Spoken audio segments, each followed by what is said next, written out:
So we will create purchased. So for that we have to install purchase module.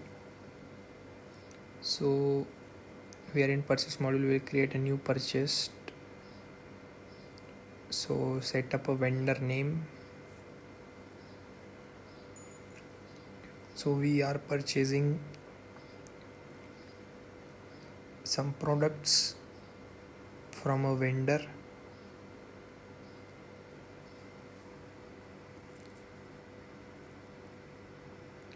Let's say we are purchasing apple 1 unit for 10 rupees price. We'll confirm order. So we can see that the status, the order is confirmed.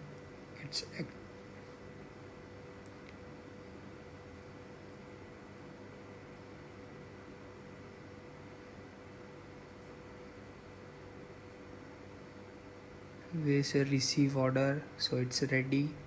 So we will say validate.